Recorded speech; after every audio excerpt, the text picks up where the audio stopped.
Once upon a time, there was a poor peasant who had so many children that he did not have enough of either food or clothing to give them. Pretty children they all were, but the prettiest was the youngest daughter, who was so lovely that there was no end to her loveliness. One day, it was on a Thursday evening, late in the fall. The weather was wild and rough outside, and it was cruelly dark. The rain was falling, and the wind blowing, until the walls of the cottage shook. They were all sitting around the fire, busy with this thing and that. Then, all at once, something gave 3 taps on the window. The father went out to see what the matter was. Outside, what should he see but a great, big white bear? "Good evening to you," said the white bear. "The same to you," said the man. "Will you give me your youngest daughter? If you will, I'll make you as rich as you are now poor," said the bear. Well, the man would not be at all sorry to be so rich, but still, he thought he must have a bit of a talk with his daughter first. So he went in and told them that there was a great white bear outside who had given his word to make them so rich if he could only have the youngest daughter. The girl said no outright. Nothing could get her to say anything else. So the man went out and settled it with the white bear, and he should come again the next Thursday evening and get an answer. Meantime, he talked to his daughter and kept on telling her of all the riches they would get, and how well off she herself would be. At last, she agreed to it. So she washed and mended her rags and made herself as smart as she could. Soon she was ready for the trip, for she didn't have much to take along. The next Thursday evening came the white bear to fetch her. She got on his back with her bundle, and off they went. After they had gone a good way, White Bear said, "Are you afraid?" No, she wasn't. "Just hold tight to my shaggy coat, and there's nothing to be afraid of," said the bear. She rode a long, long way until they came to a large, steep cliff. The white bear knocked on it. A door opened and they came into a castle where there were many rooms all lit up, rooms gleaming with silver and gold. Further, there was a table set there, and it was all as grand could be. Then the white bear gave her a silver bell, and when she wanted anything, she only had to ring it, and she would get it at once. Well, after she had eaten, and it became evening, she felt sleepy from her journey, and thought she would like to go to bed, so she rang the bell. She had barely rung it before she found herself in a room, where there was a bed made as fair and white as anyone would wish to sleep in, with silken pillows and curtains and gold fringe. All that was in the room was gold or silver. After she had gone to bed and put out the light, a man came and laid himself alongside her. It was the white bear, who cast off his pelt that night, but she never saw him, for he always came after she had put out the light. Before the day dawned, he was up and off again. Things went on happily for a while, but at last she became quiet and sad. She was alone all day long, and she became very homesick to see her father and mother and her brothers and sisters. So one day, when the white bear asked what was wrong with her, she said it was so lonely there, and how she longed to go home to see her father and mother and brothers and sisters. And that was why she was so sad, because she couldn't get to them. "Well," said the bear, "that can happen all right, but you must promise me not to talk alone with your mother, but only when the others are around to hear. She will want to take you by the hand and lead you into a room to talk alone with her, but you must not do that. or else you'll bring bad luck on both of us."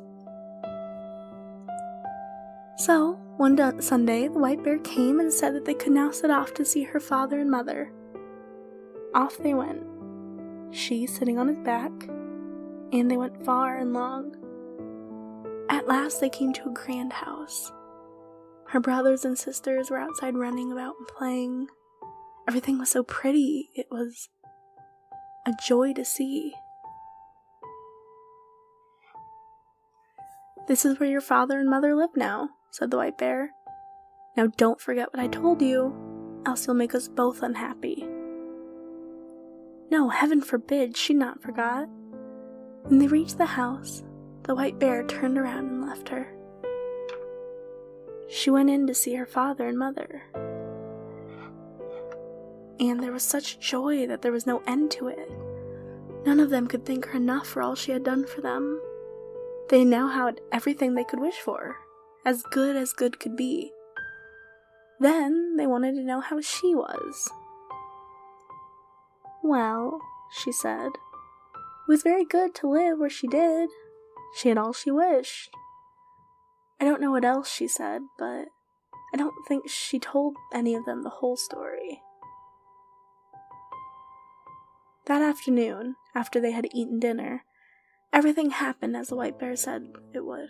Her mother wanted to talk with her alone in her bedroom, but she remembered what the white bear had said and wouldn't go with her. "What we have to talk about, we can talk about at any time," she said, and put her mother off. But somehow or other, her mother got to her at last, and she had to tell her the whole story.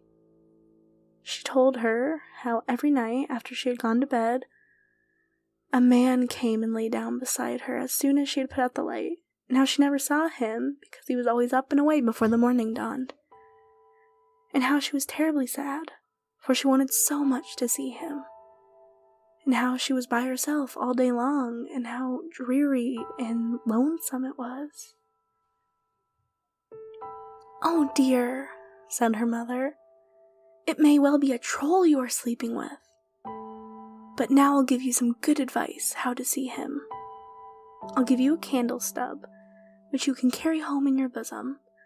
Just light it while he is asleep, but be careful not to drop any tallow on him." Yes, she took the candle and hid it in her bosom, and that evening the white bear came and took her away. But when they had gone a piece, the white bear asked if all hadn't happened as he said.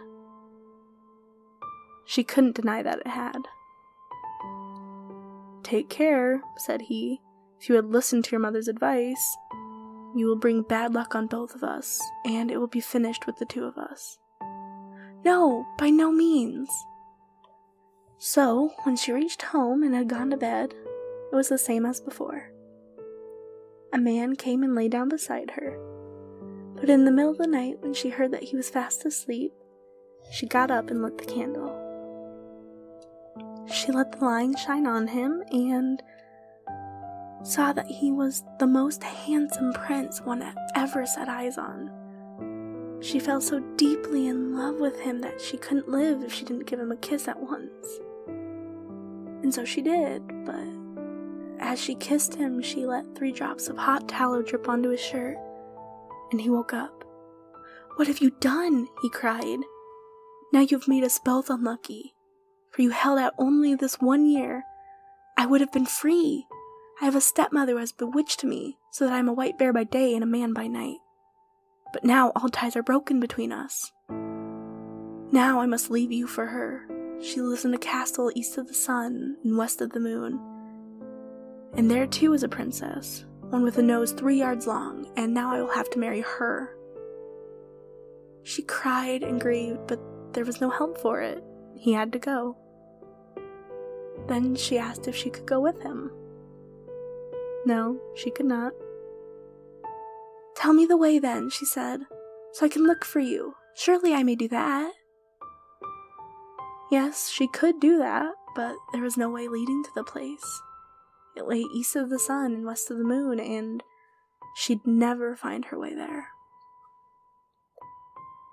The next morning, when she woke up, both the prince and the castle were gone, and she was lying on a little green patch in the midst of the thick, dark forest.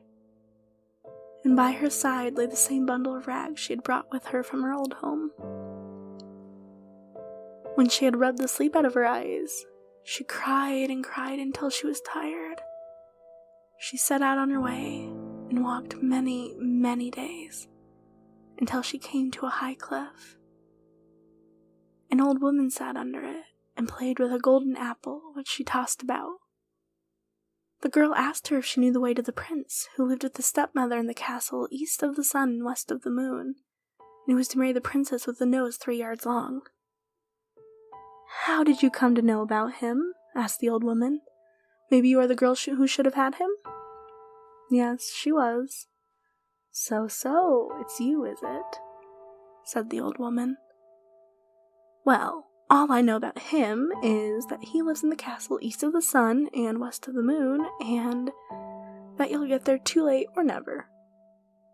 But still, you may borrow my horse, and you can ride him to my next neighbor. Maybe she'll be able to tell you. And when you get there, just give the horse a switch under the left ear and beg him be off home. And you can take this golden apple along with you." So she got on the horse and rode a long, long time until she came to another cliff, under which sat another old woman with a golden carding comb. The girl asked her if she knew the way to the castle that lay east of the sun and west of the moon, and she answered, like the first old woman, that she knew nothing about it, except that it was east of the sun and west of the moon. "And maybe you'll get there too late or never, but you can borrow my horse to my next neighbor. Maybe she'll tell you all about it. And when you get there, just switch the horse under the left ear and beg him to be off for home." This old woman gave her the golden carding comb. She might find some use for it, she said. So the girl got up on the horse and again rode a long, long way. At last she came to another great cliff, under which sat another old woman spinning with a golden spinning wheel. She asked her, as well, if she knew the way to the prince in the castle that was east of the sun and west of the moon. But it was the same thing over again. "Perhaps you are the one who should have had the prince?" said the old woman. Yes, that she was. But she didn't know the way any better than the other two. She knew it was east of the sun and west of the moon, but that was all.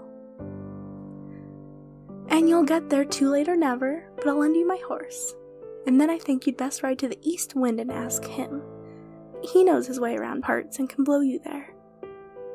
When you get to him, just give the horse a switch under the left ear and he'll trot on by himself." She too gave her golden spinning wheel. "Maybe you'll find a use for it," said the old woman. She rode many weary days before she got to the east wind's house. But at last she did reach it, and she asked the east wind if he could tell her the way to the prince who lived east of the sun and west of the moon. Yes, the east wind had often heard tell of it, the prince in the castle, but he didn't know the way there, for he had never blown so far. "But if you want, I'll go with you to my brother, the west wind. Maybe he knows, for he's much stronger.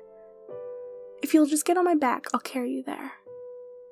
Yes, she got on his back, and off they went in a rush. When they arrived at the west wind's house, the east wind said the girl he had brought was the one who was supposed to have had the prince who lived in the castle east of the sun and west of the moon. She had set out to find him, and he had brought her here, and would be glad to know if the west wind knew how to get to the castle. "No," said the west wind. "I've never blown so far, but if you want, I'll go with you to our brother the south wind, for he's much stronger than either of us, and he has flown far and wide. Maybe he'll tell you. Get on my back and I'll carry you to him." Yes, she got on his back, and so they traveled to the south wind, and I think it didn't take long at all.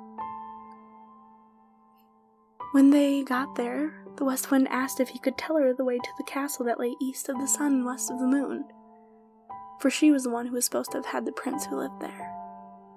"Is that so?" said the south wind. Is she the one?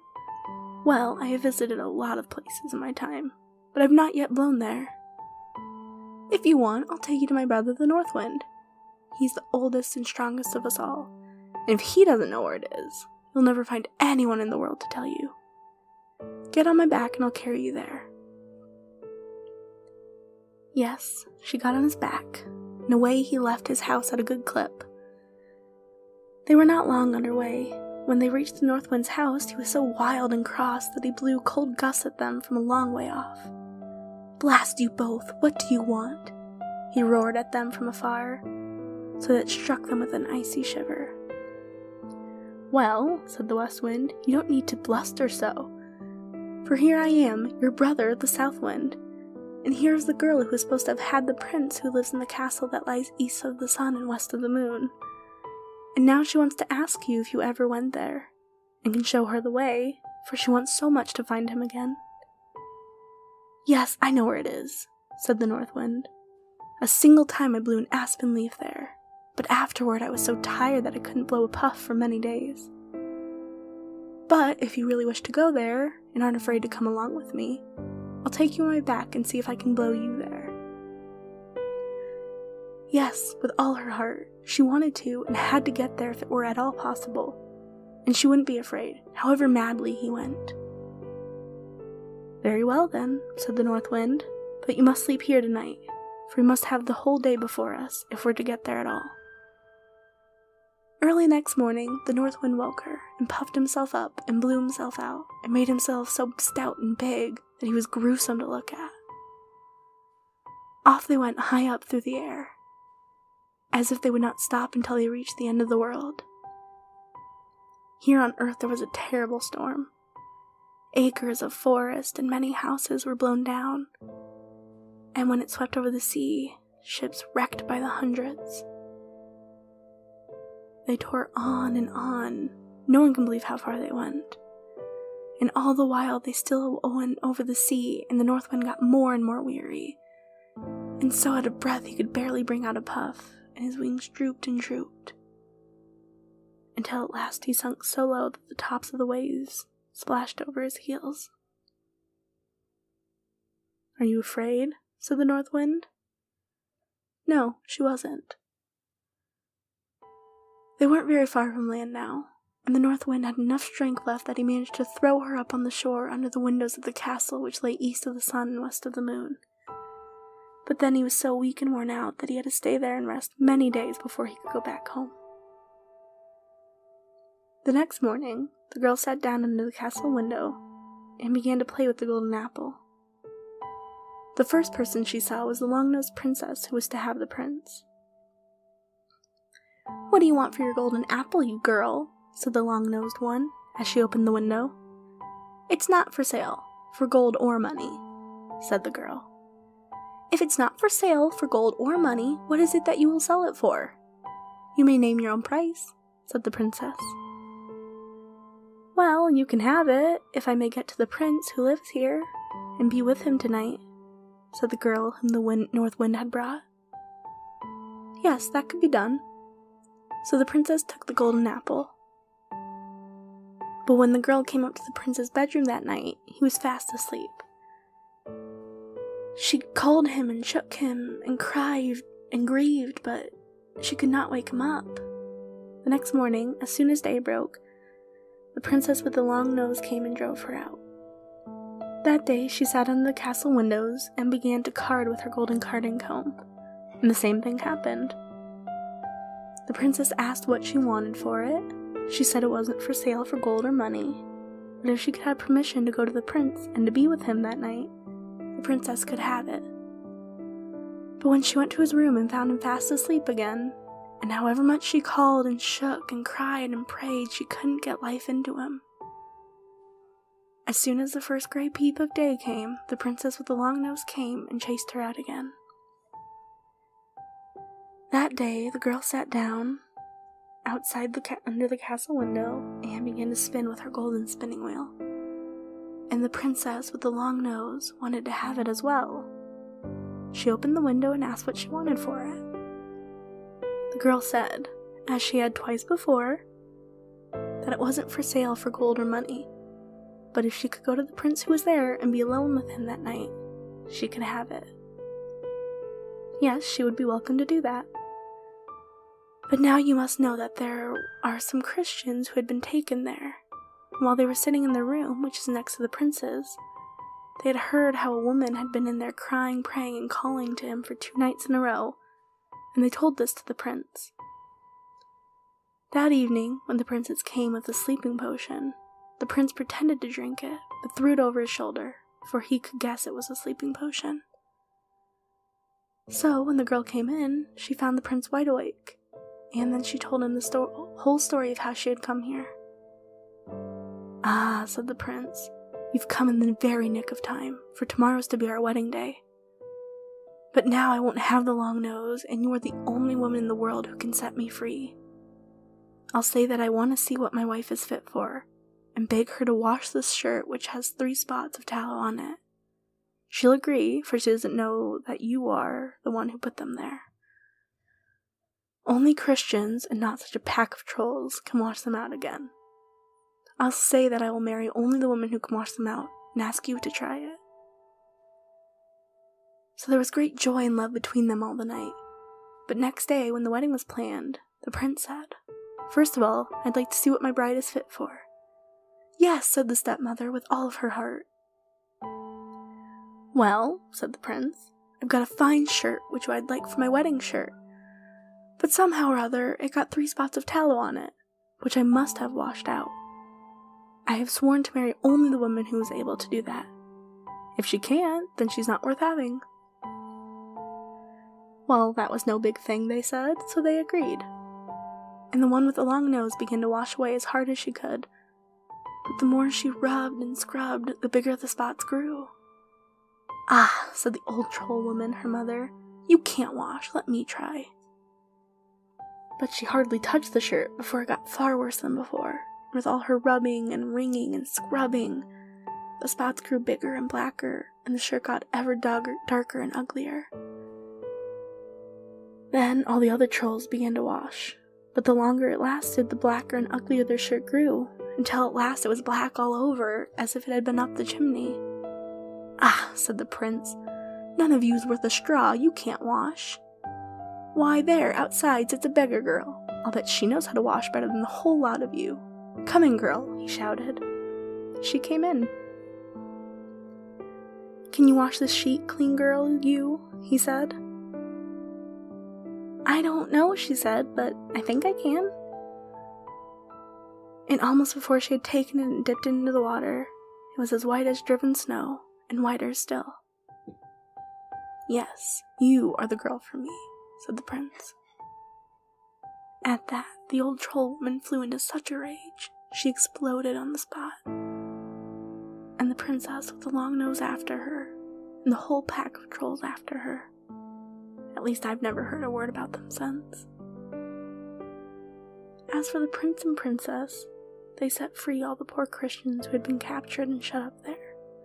And they took them, all the silver and gold, and flew away as far as they could from the castle that lay east of the sun and west of the moon.